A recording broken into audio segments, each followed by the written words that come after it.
The regular season is almost here. What are some storylines we should be watching for? You are Locked On Spurs, your daily San Antonio Spurs podcast. Part of the Locked On Podcast Network, your team every day. Welcome back to Locked On Spurs on the Locked On NBA Network. I'm your host, Jeff Garcia, Spurs writer for Ken 5 San Antonio. Glad to have you back. Happy Monday, start of a new work week. Well, we're here at Locked On Spurs. Help you get through the Monday blues. What are we talking about? Well, the season is just a days away this Wednesday, kicking things off against the Hornets. But what are some storylines? Now, there's tons of them. I mean, we can probably have the rest of the whole week on Locked On Spurs for storylines from your silver and black. Well, we're going to try to just pick three, no particular order, no particular reason, what we're going to be watching for in the upcoming season. We're also going to get into what Steven Jackson had to say on the All the Smoke show on a Showtime. Needless to say, it ticked a lot of Spurs fans off. And then later on the show, we're going to have a stop from NBA 2K League Raptors GC player, Big Saint. He's known on the 2K world. So he's going to be talking about his time in the league, where he sees it going, as well as his thoughts on the newest addition to the teams. Yes, the NBA 2K League brought in a brand new franchise. Unfortunately, it wasn't the Spurs, but he'll have say things about that in a little while. But who is joining me today, at least for a couple segments? He is Rudy Campos with Sweep the League. Rudy, I mean, my goodness, it's here. Regular season's right around the corner. Yeah, it was like not too long ago we were thinking, man, this is boring time. The time sucks. I know. It's taking forever. And now the season is literally just days away, man. I know. And here's the thing, too. It's like we kind of know what the assignment is for the Spurs. So it's almost like, can we just fast forward to the lottery? That's what I feel like doing right now. Can we just fast forward to the lottery right now? You know what? I'm going to say what Lee Corso says, not so fast, my friend. There may be a reason why the lottery may be in jeopardy. We're going to foreshadow that a little bit here. Yeah, of course we are, but let's go and dive into it. But before we do that, I want to thank you for making Locked On Spurs your first listen each and every day, free and available wherever you get podcasts. And make sure to follow Rudy on Twitter at Sweet the League. So let's go and dive into it. So, look, Rudy, let's just be honest. There's probably more than two handfuls of storylines you can pick from the silver and black, from the rebuild to Popovich. This is last season. There's so many, but we're looking at, obviously development is going to be a big thing this season. So, for the players, you heard Popovich say, this is a team. In a nutshell, he said there's a bunch of teams of good, solid role players for that franchise type player. So, it got me thinking, we're talking about this topic, like what are some storylines? And I want to start off with individual player storyline, and that's Keldon Johnson. I want to start off with that. And I bring him up because he got paid this offseason. And boy, did he get paid. Granted, it wasn't max salary or franchise player money, but for Spurs purposes, he is the highest paid Spur. A lot of people, you, me, everybody else out there, fans are saying, well, he's getting paid like that. He must be the face of the franchise. So that's something I want to watch for this upcoming season. That's my player storyline, is Keldon Johnson. Where can he take his game? What is the next level for him? Is it, 3-point shooting? Well, we kind of covered that late last season. Is it barreling to the rim? Well, he's been doing that since his rookie season. I want to see where he goes now that he's getting paid. And at least in the interim, Rudy is the face of the franchise. Yeah, Keldon, as the face of the franchise, is probably a gimme for a lot of people. I mean, talking about a player that was part of the Olympic squad recently. So he's gotten to rub elbows with some of the best in the NBA. We've seen him improve year after year. His three-point efficiency has gotten a lot better. I mean, there's really no reason not to think that he couldn't be the next face of the franchise, especially with DeJounte now in Atlanta. But yeah, your player development with him, I mean, looking at him is probably one of the bigger storylines this year, because if he does take that next leap, then you know what? It's good money for him, because the money's perfect. You're paying a player that's actually, making it for the Spurs roster. He's doing what he's supposed to do. So it was a really good buy on the Spurs end. What did you think of that contract? You think that was good? Or do you think the Spurs may have overpaid, maybe underpaid? Considering the fact that, where he is on his development, I think it's a very fair contract. If he continues to improve, then of course that guaranteed max salary is going to go up even more. But I think what he got recently, it's very fair for him, and it gives him enough. It's kind of like when they say when you go for a review at your job. You know what? I can say you're the best player we've got, but I'm going to give you not all A's. I'm going to give you some B's because there's always room for improvement, and that's the same thing with Pop. He always feels that there's always improvement for players. Yeah, I look at what Keldon did. Now, granted, he only played 2 games in the preseason, but he came out swinging close to 21 points per game, 20.5 to be exact, in about 26 minutes, shot 53% from the field, 40% from the 3 line, averaged about nearly 3 assists, 2.5, and averaged about 4.5 rebounds. So granted, it's only a 2-game sample size, not much to go on, but he looked like there was no rust on him. He slimmed down. I think he's ready to embrace that role of the leader of this team, the interim franchise. I mean, I can't think of any way to say it. I mean, they're paying him like big bucks to be that guy for the team. So he is that guy as of right now. But I just don't know where he can improve on. What I can think of is maybe his mid-range, and maybe instead of his spot up 3 shot, because he'll have to get the pass, shoot the 3, and make it. I want to see if he can just off the dribble make a 3, something like that. I think those are the areas I can look for him next season. Yeah, the one thing that I can point out for Keldon that I would love to see him work on is on the defensive side of the ball. I mean, he's a decent defender, but let's not be real. I mean, he's not all-world defense, and that's where I think he should really greatly improve on. I mean, we've seen his offensive skill set improve like leaps and bounds, but his defensive side of the ball, I mean, I'd rather him not get abused sometimes and, be a little more tougher on the defensive end. So that's where I see his biggest improvement needing to be, just being more active on the defensive side. I think there's something always too, a more of a finesse game. He is definitely a bulldog. There's why they call him the Mustang, because he just trots and scoots forward, and there's not a brick wall he probably won't try to break through, but a little bit more finesse to his game. But that's one of the individual player stories I'm watching right now is Keldon Johnson. Like, where's he going to go next? I look, we saw they traded DeJounte even after giving him that big extension before he was up to do no. And I think you probably, if you're the Spurs, you probably still listen to offers for Keldon. I mean, obviously you're going to want a haul back. I mean, there's no doubt about that, but I wouldn't say he's completely untouchable. No, there's nobody on this team that's not untouchable right now. I mean, if you're talking about a team that's rebuilding, you're trying to get as many assets and as many, not assets, but draft picks wise, but as many young players as you can as well.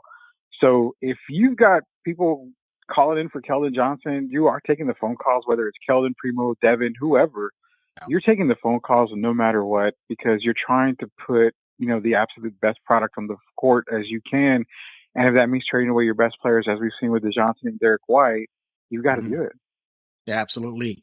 We're not done talking about storylines yet. When we get back, Rudy is going to tell us his individual player storyline / who to watch for this upcoming season, and much, much more, including one I think that we all going to be agreeing on as the season as a whole. But before we do that, I want to talk to you about Rocket Money.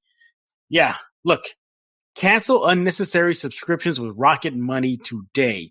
You want to go to rocketmoney.com/lockedon. Seriously, it could save you hundreds per year. That's rocketmoney.com/lockedon. Now, look, stop wasting money on subscriptions. 80% of people have subscriptions they forgot about. Maybe you forgot about it. Maybe you got that unused Prime account or that unused Hulu account or, a Peacock account, what have you. This is a great app to get. It helps track all of your expenses. And because of it, you don't have to waste money on subscriptions you don't even use. Now, you might have heard of it. It's called Rocket Money, as I mentioned, but it was also formerly known as Truebill. So they changed the name. So now it's Rocket Money. Look, you got to go and use this right now. And like I said, get rid of these subscriptions with Rocket Money now. Go to rocketmoney.com/lockedon. It's going to save you hundreds per year. That's rocketmoney.com/lockedon. We're back with Rudy Campos with Sweep the League, looking at some individual player storylines as the season is set to begin. But once again, thanks for making Locked On Spurs your first listen today. Make your second listen Game 2.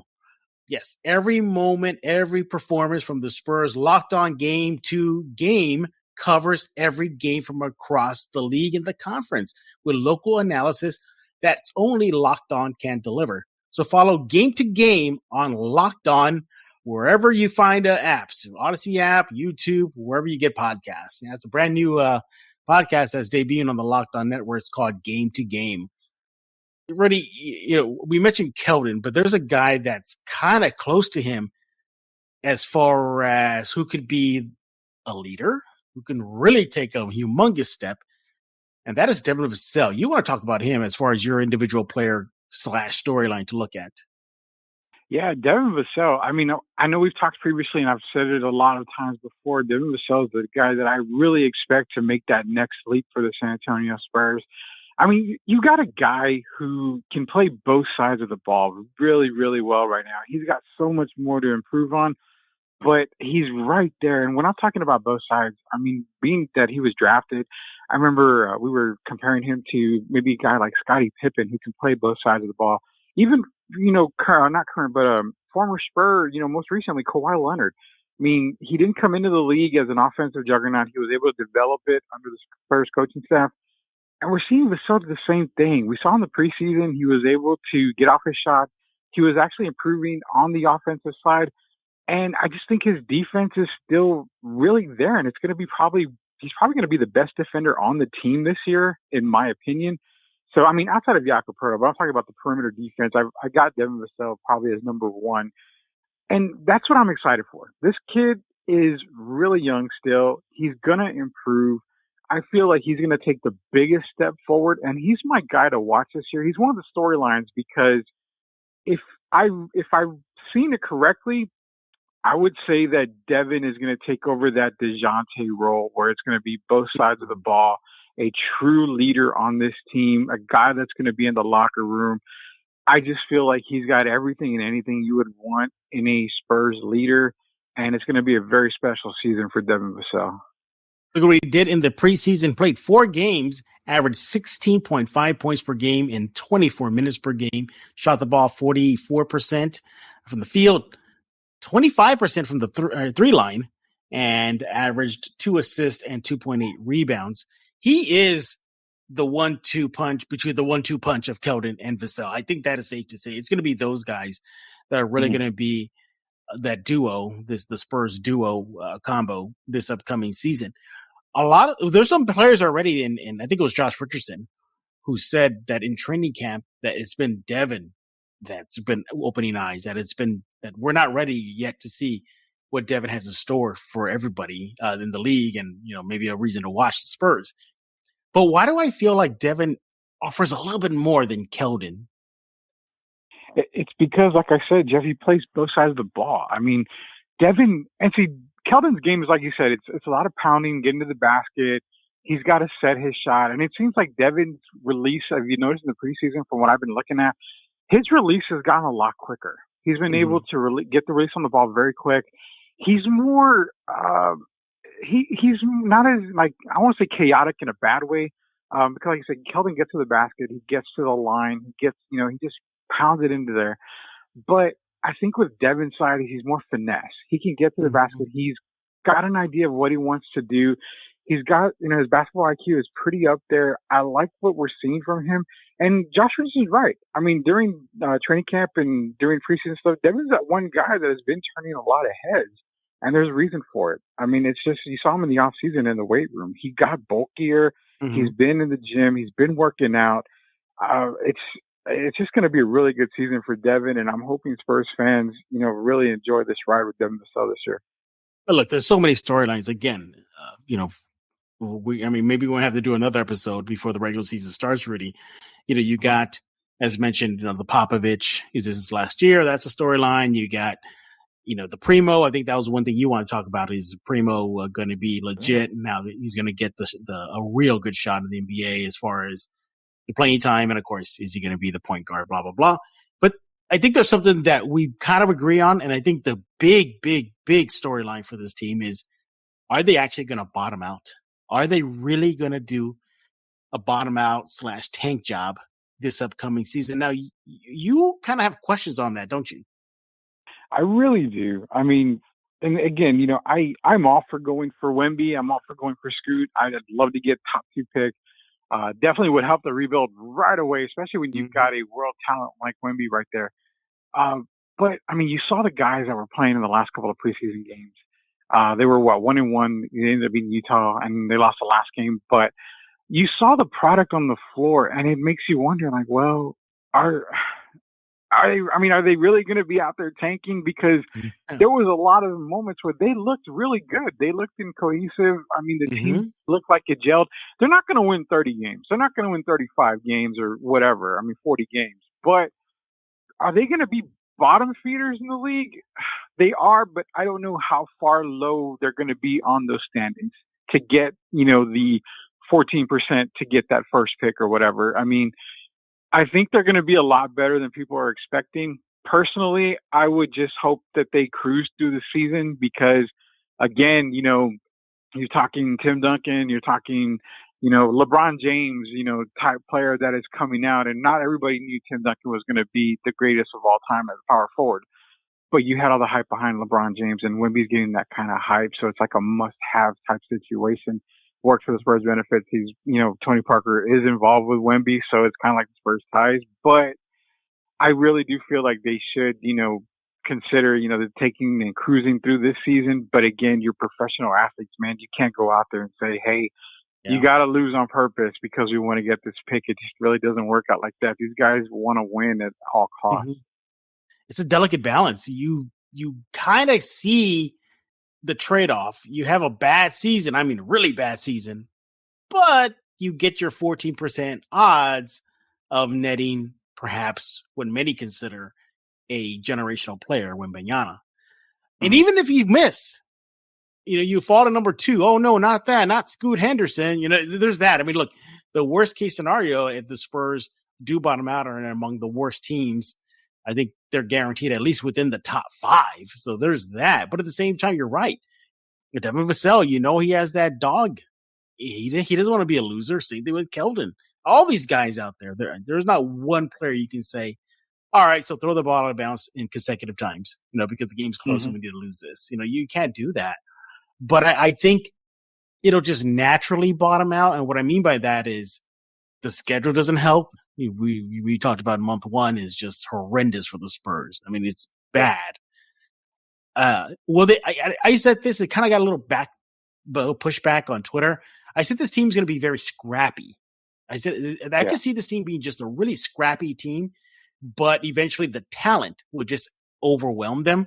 Your Joel Embiids, your Luka Doncic's, those kind of players, those stacked teams, the Warriors, they're just going to overwhelm them and they're going to lose.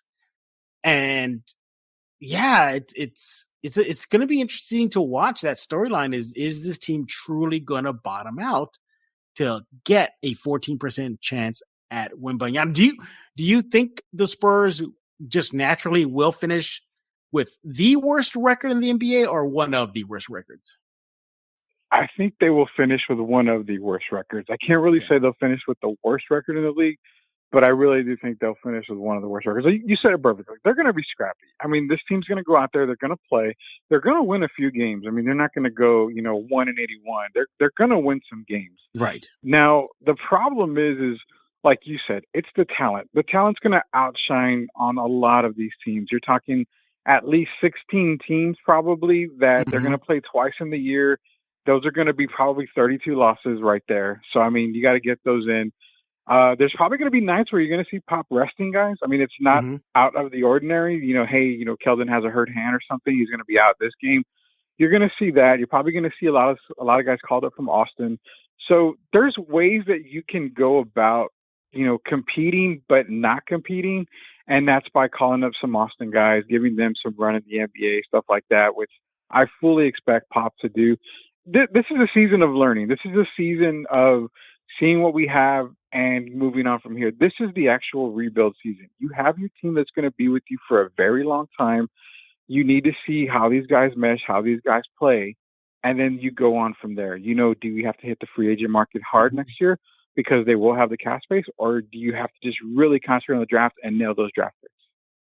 Yeah, it's going to be interesting to watch this again. There's just so many. There's just so many storylines that we can go on and on and on and on with this whole podcast. And so we just kind of omitted some because some of them are kind of obvious. The Pop final season for Josh Primo, starting point guard, blah blah blah. But yeah, and there's just so many. But one guy that always has a lot of things to say is Steven Jackson. You remember that former Spur? Oh yeah. Oh yeah. He's back at it, but then again, it's not news breaking that he's saying something brand new. So what happened? So for those of y'all who did not catch this, so he has a show on Showtime. I think it's called All the Smoke. And they invited guest Kevin Garnett, and they were talking about trades and who's where now. And they brought up DeJounte Murray came up, and Kevin Garnett, mentioned how, hey, isn't it weird? Like Murray leaves, the Spurs gets traded, and all of a sudden he's kind of a different player, different person. Well, that got Captain Jack on his hot seat, and he just went off. He started saying how the Spurs hold players back, that when players leave San Antonio, that they realize that San Antonio doesn't play basketball. And that the one that really got everybody fired up was that he felt, and look, this is nothing new. Captain Jack didn't say anything brand new. He's been saying this for years. Yeah. That he said that he felt that he was better than Manu and TP during his time in San Antonio. Mm-hmm. I need answers here, Rudy. What the H? Whew, Jax. I wish there was times that you really didn't say much, man. But yeah, he's always intended to piss off Spurs fans and everywhere and all over the world. But let's be real, man. I mean, I may piss off Spurs people or not. To me, it never really mattered to me. But he's right in a sense, but he's also wrong in a sense. He's not better than Manu. He's not better than Tony. That was all in his mind. He's gone to other teams outside of San Antonio, and did he really do anything? I mean, no. I mean, he really hasn't at all. So we can't really say he was better, because if you were better, you would have been able to do something outside of the San Antonio Spurs when you were playing with other teams and you really didn't do anything. But nonetheless, the thing is this: we saw guys like Gary Neal. We've seen guys like, Jonathan Simmons. All of these guys have been on the Spurs system. They go somewhere else, and what happens? They're not the players that team expected them to be. It's a Spurs system. Guys are going to thrive under the Spurs system. The Spurs have made more stars out of nobodies than any team in NBA history. So it's a system thing. Jax is 100% right. It is a system offense. It's a system. It's a machine. That's fine. That's perfectly fine. But there's no reason to hate on that. There's no reason to hate on it at all. Players are not tied down to the San Antonio Spurs. If a player does not want to be a San Antonio Spur, they don't have to sign the contract in front of them. That's it, plain and simple. I don't have to play for you. I want to be a free agent. So that's the thing, is that he makes it seem like the Spurs hold people hostage. They really don't. People like playing for the San Antonio Spurs. They know why, because they know they can get playing time. They can get noticed by playing with the Spurs system. Zion Williamson's got a fat contract because he was in the Spurs system. I mean, players have benefited from the Spurs system. Because Jax never did, that's his own damn fault. Yeah, and look, again, he didn't say anything brand spanking new. He's been saying this for a long time. This whole I'm better than Manu and TP, he's been on that soapbox forever. This whole thing, the Spurs are controlling, he's been about that since he left San Antonio. Now, to his credit, he does give credit to Popovich, and he does says Popovich is the best coach he's ever been with. But he's just always criticizing the system. And, the system helped him win a title. So he has a championship to his name. The system, was built around the big three. And they ran with it. And it worked. And I think now you're starting to see them maybe slowly move away from this systematic approach. I mean, it's not happening overnight. It's not taking big leap, maybe baby steps. Popovich has adjusted from from Tim Duncan and to his peak, and then transitioning to Tony, and then transitioning to Manu and Tony, and then what could have been a transition to Kawhi. And so he's adapted, and he's fit the system around that type of style of play. So remember, it was 4 down forever, and then remember Popovich moved away from trying to stifle Manu. I mean, there's a big thing. The Spurs are not so controlling. Popovich is not so controlling. He tried to stifle Manu, and then he let Manu off the leash, so to speak, and boom, Manu became Manu. So yeah, when it was more free flowing, it was for Tony to get his. So I do disagree with Jack. You know, I don't think he's better than a Hall of Famer, Manu Ginobili, and his soon to be Hall of Famer, Tony Parker. But hey, that system worked for you at least for 1 year, and you got yourself a title. But yeah, that's just Jack being Jack. You just gotta. I mean, hey, you know what? You're an NBA player. You're great at what you do, but it's in your mind. Guys are confident and they're cocky. Hell, you know, I was cocky when I was bowling, you know, big tournaments back in my day. So I get the cockiness, but I mean, you know, deep down inside, Jeff, he doesn't really think he knows. He knows he's not better than Manu Ginobili or Tony Parker. There's just no absolute way he can actually truly go you know, to home and go to bed at night believing that. He said it. You saw it yourself. He said it. He did say it, but he really can't believe that deep down inside. But Lonnie thought too, just like he probably wanted attention to the show, and he thought the cheap way to do it is to say something like that, and then Spurs fans will, hey, look, Showtime has a show with Captain Jack, and now we can go see him do his trash talk about the Spurs. But I heard a rumor, Rudy, that you're pretty much talking trash on the bowling alley, though. I will not deny nor confirm that rumor, but yes, I do talk a lot of trash in the bowling scene. So if you bowl me, I'm sorry ahead of time, but I do like to talk. You do? Just seriously, you do talk? Do you talk trash? When I guess when it gets like those competitive tournaments, you talk smash. I really do. I really do. I've been told on many occasions that, you know, my mouth gets me in trouble a lot of times on the lane. So I truly. We'll see, because we have an event hopefully coming up soon, and it's supposed to be live streamed. So if I get really competitive, then you gotta show me that link when it's live. I gotta watch you do your thing, man. I hear you. Well, you say that you're pretty good, and you've been on the circuit, so I want to see this in action. Once again, he is Rudy Campos with Sweep the League. Rudy, tell us about Sweep. What's going on? Man, we're coming to you every single Monday night. We drop the episode. It's football season, and Spurs season is right around the corner, so we got a lot of basketball, a lot of NFL talk. I mean, Cowboys are the hot topic right now. Do you sit Dak? Do you play Cooper Rush? Do you even care? Like me, I don't really care, but you know what? We talk about it no matter what.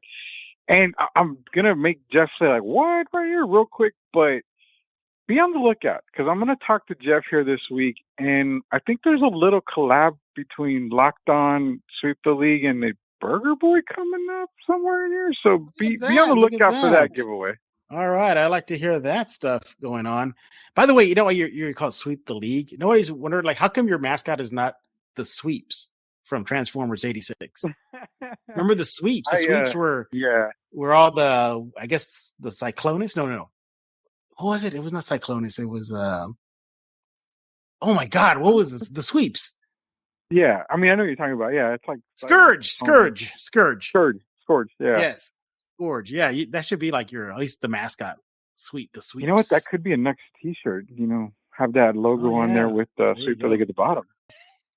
Once again, he is Rudy Campos with Sweep the League. Make sure to follow him on Twitter at Sweep the League. Do it right now. But we're not done. When we get back, we're going to be chatting with Big Saint from Raptors GC.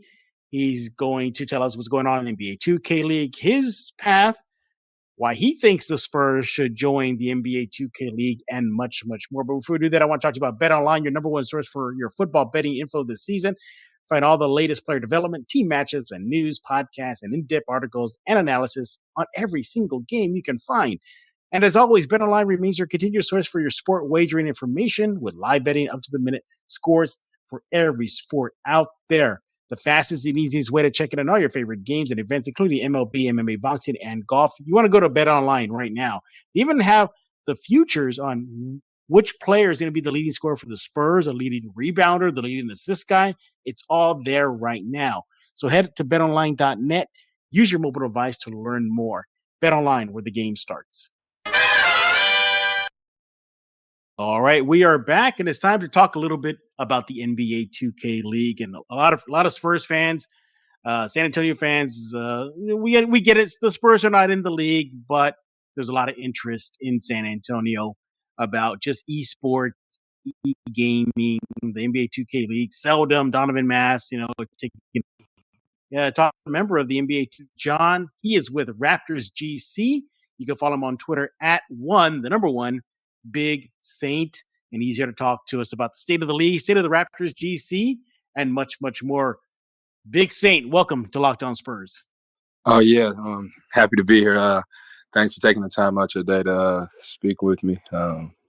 Excited no problem. to speak with you today. No problem, man. I'm glad you're on here, too, because, one, regular season of the NBA is about to start, so you're coming in at a good time. We probably won't have time for this for a while. And two, sports, e-gaming, the 2K League, players like I mentioned, Seldom, and there was a player from San Antonio before Seldom. So he's been representing the city. He's no longer with the league, though. But nevertheless, the point is there's still interest. So I want to talk to you about this, to just continue building that interest. What is the state of the NBA 2K League? Why should fans be tuning in, even if San Antonio doesn't have a team? It's a nice sport. I'm coming up on year 4 in the 2K League. This is going to be hopefully my second year in Toronto with the Raptors. I spent my first 2 seasons with the Minnesota Timberwolves. It's just the overall experience and everything. You get like you're staying in a city of whatever team you're playing for. So I was in Toronto, and that was my first time ever being in Canada, in Toronto, and you're experiencing just a different life while also playing the video game. And I mean, who wouldn't want to get paid to play the video game for the amount of money that we? Yeah. So, yeah. I've been covering the league since year 2. That was when it was in New York, and now. So I've gotten to know a lot of the players. I gotten to understand that it's not just a cliche, like, oh, these are just a bunch of kids playing in the living room video games. No, I mean, I've talked to people who were part of the NYPD that joined the 2K League, people who were stockbrokers in California that joined the NBA 2K League. So yeah, there's a lot of interest there. But you've had an interesting journey. You mentioned your start with Timberwolves. Now you're with Raptors GC. What have you learned in your time with the league, and what's the state of the Raptors GC right now? Me specifically, my time in this league, I learned a lot, honestly, about myself and just other people in general. Before coming out and actually joining the NBA 2K League, I still currently do. In the off season, I work for Union Pacific Railroad, so I'm a conductor. So spend a lot of my time on the train. Me and just another guy just working, doing a lot of work. But like I said, I learned a lot. Like, cause during the league, during the season, you got it's not like I'm at work doing like hands-on work 24/7, So you get a lot of time to think, self-reflect, and everything. So I learned a lot about myself. And with the Raptors, we had a tough season last year. It didn't go as expected. Toronto actually traded the first round pick in this year's draft coming up. Traded that pick for a second round pick last year, so a future first pick for a second round pick, and that pick ended up being me, the first pick of the second round. And like I said, the season didn't go as expected, but we are coming back with a hunger to make more money next year, especially with the down season that we had. And I think that the guys on the team that actually had a drive to do so, and want to do that for not only ourselves but to represent the organization to the best way possible. So we're kind of, I wouldn't say a rebuild mode, because we got some guys that are extremely good, and I can see us doing big things next year. It's funny you mentioned a down season for the Raptors, because wasn't it not that long ago where the Raptors were pretty much at the top of the mountain and just winning and winning and winning and deep playoff runs and tournament this, they win, and this and that. you mentioned you don't want to call it a rebuild. Would you call it more of a retooling? Yeah, more of a retooling. That was season 3. So season 3, I was in Minnesota. That was my rookie season, my first season. But that was that they had that was a historic run they made. And I I'm close with remember. Yeah. Yeah, I'm close with a lot of guys that were on that team. Some guys not in the league anymore, and some guys are still in the league. Kenny got work; he's still on the Raptors. He's the only guy left from that historic team that they did. But that's just how like esports go. Really, like it's a different game every year. You know what I'm saying? It's not You're not playing the same game every year, and some guys can adapt and adjust, and some guys struggle to. And those who struggle to, they might not see themselves back in the league the next year, you know. So, like I said, those guys were special. That was a special team. That was the team to beat season 3. Even going into season 4, guys thought that they would be extremely, extremely talented. Also, things didn't go as they expected, and not like anyone else in the league expected after the historic season that they had. But yeah, with esports, you never know. You can have a guy that wasn't good this year come in the next year and be the best in the world, you know. So yeah. One thing I wanted to highlight with you, you kind of started it a little bit, but I think it bears repeating because this is your segment right here. So feel free to talk about your development, your growth. How do you think you're going to continue to grow in the NBA 2K League? Just like overall problem solving. So you go through a lot of problems, day-to-day problems. And they could be small, they could be big, but just being able to really self-reflect and understand yourself more as a person. Like working on the railroad as a conductor, it's me and another guy. I don't really have I'm not really making many mistakes. You know what I'm saying? In the league, you can make mistakes on the court, but I played sports my whole life, and I was able to translate a lot of things that I did in sports to like my everyday life. You know what I'm saying? So, and within the 2K league, it's like I'm back in that element, and I'm able to see things that I do wrong. Like my overall like just everything about myself. You know what I'm saying? Like because I'm dealing with so many different people, so many different personalities, so many guys from different backgrounds that I'm able to understand them even more and understand myself. Most importantly, to continue to be able to build and become a better person, while also enjoying myself playing the video game. So it's like a pretty unique situation for me, being able to do all that because like I'm turning 27 in 2 days, so I'm getting older. So I feel like getting older, right? Yeah. I gotta ask. You mentioned you work on the train, like you're a conductor. Yeah. Is that here? You broke some history here in Locked On Spurs. This is the first time I ever had a train conductor on Locked On Spurs, and I've been doing this for 6 years now. So congratulations, yay! We finally got ourselves a train conductor here on Locked On Spurs. What is that like? How do you balance being a conductor and your strive to stay in the league, whether it be the Raptors or maybe some other team down the road? I try to I spend a lot of time with my daughter, and every day she's with me. And when I'm not at work, and at first I was like going out of town a lot for the railroad, but when I started the league, it was like, all right, I want to kind of scale back and kind of work locally and do local work for the railroad as a conductor. So I go to work, come home, and spend a lot of time with my daughter. Most of the time she'll come in here and she'll in my game room, and she'll want to just sit here with me and just watch me play the game, and like we're talking while I'm playing, while I'm streaming and everything.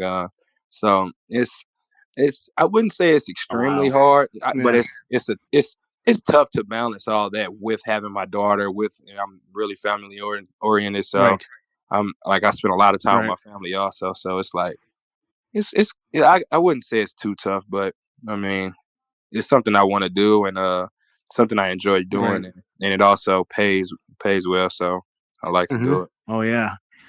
Well, I know about that. Trust me, I've talked to some of the guys since season 2 till now. Then I always get a kick out of this. No matter what question I ask them, Big Saint, the first response is, "Oh, for the money. Oh, win the pool. Oh, for Yeah. this, Yeah. Hey, I get what you're trying to get at. It's a nice payday in the NBA 2K League. Once Yeah, again, those we're here prize with pools Raptors GC's those prize pools are very, very big. Yeah, we're here with Big Saint. He is with Raptors GC. Make sure to follow him on Twitter at the number one Big Saint. And we're talking about the NBA 2K League right here on Locked On Spurs. I got to ask you your thoughts on the recent big news that yours truly broke. I'm pretty sure you saw that the 2K League is bringing in a new team, an Australian team, NBL Oz Gaming. What did you think about that when the news came out? showing the growth within the 2K League worldwide, so it's like a team from another country coming in, and Duke's Gaming is another team from another country. So it's just showing the continued growth, and it also presents more opportunity for more players to join the league. You know what I'm saying? Like that team is going to need a coach. Maybe they need a GM. Maybe they need they're going to need 100% 5 players. So that's another 5 spots created for more players, So I can't, I have nothing but praise for that. That's big for the league, as I said.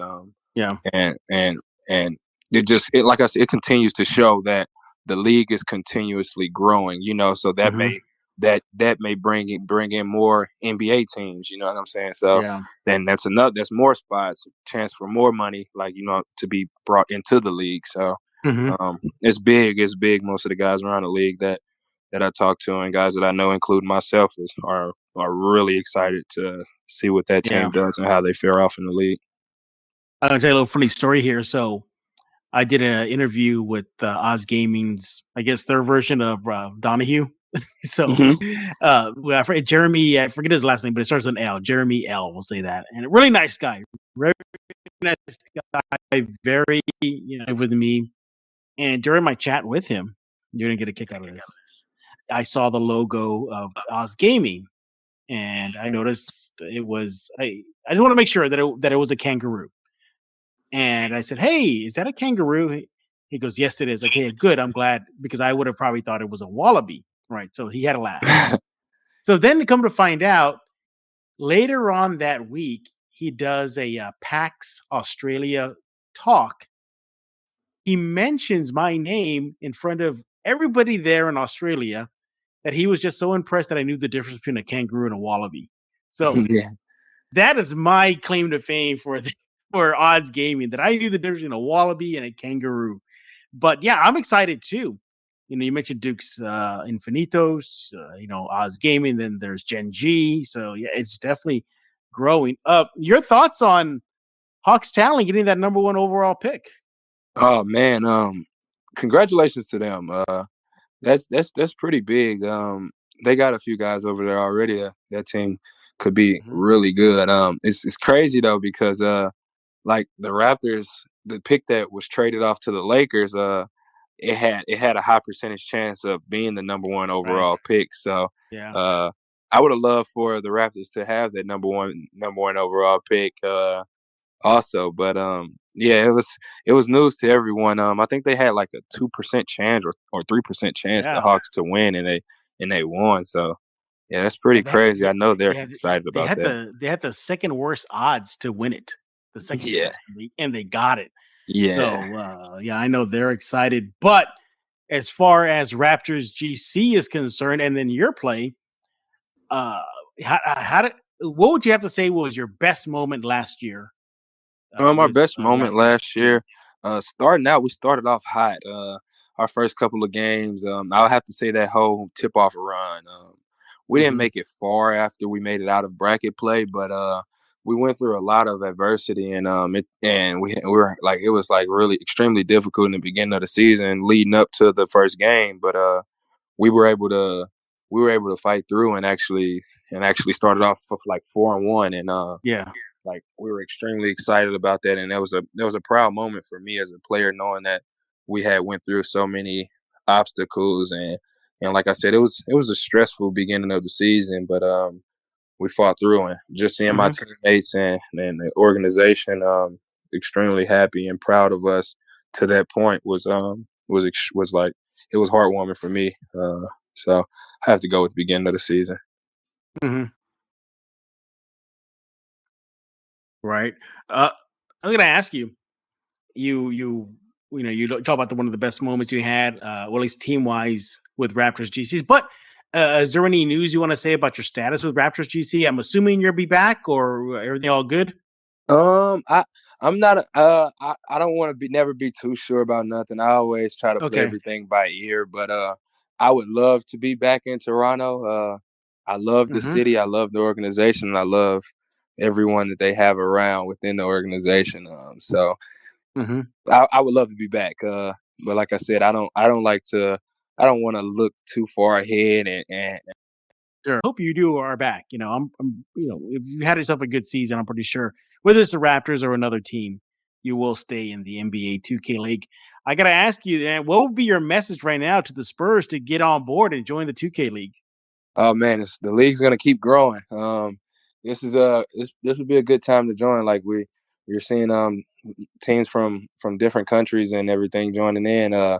It's just gonna keep on getting bigger and bigger and just growing like further and further. I encourage every team in the NBA to get on board and just continue to grow with us. Yeah, I think the Spurs are just like one of a little less than a handful. I think it's San Antonio, Pelicans, Chicago, Houston, Phoenix, Denver, Clippers. I think that's it. So, but yeah, I mean, there's still some teams out there. I talked to Donahue recently, and although he didn't say anything, he just said that the interest is spiking up again, or at least there is still interest there. So hopefully the Spurs would join. Listen, there's definitely interest in gaming. The Spurs, they partnered up with Tribe Gaming, the mobile device company. Yeah. So they're there. So they're interested, at least in esports. And believe it or not, San Antonio is a very heavy esports community. I was in Texas. I was in Texas a few years back before I joined the league, actually. A big gaming arena style thing, and it was like packed. It was like for Call of Duty, and I was seeing like Texas is a huge gaming state. So I mean, San Antonio, it'd be nice for them to get on board. They got the support from the community and the state of Texas as far as I've seen. So yeah. I mean, of course, Seldom had his success last season. I know he wasn't like officially on a 2K League, although he was temporarily on Cavs Legion and Blazer 5. But him and Team Rim Runners, they had a Cinderella story, before they lost the Bucks. So there, like I said, there is that interest there, and hopefully it'll continue. Big Saint, are you playing anywhere this off season? Any pro-am leagues you want to give a shout out to? I'm playing. It's Unified Pro-Am League. It's like all the big pro-am leagues combined up. I stream it every night. My Twitch name is the same as my Twitter @name, One Big Saint, the number one and Big Saint. So if anybody wants to check me out here and there, I stream every night all of pro-am, and you can see me myself as a professional going against other top players and also other professionals throughout the world. So definitely would appreciate that. Once again, he is Big Saint. You want to follow him on Twitter @the Big Saint. Hopefully he'll still be with that team next season. If not, I'm pretty sure he will be with an NBA 2K League team. There's no doubt about that. You're a pro for a reason, Big Saint.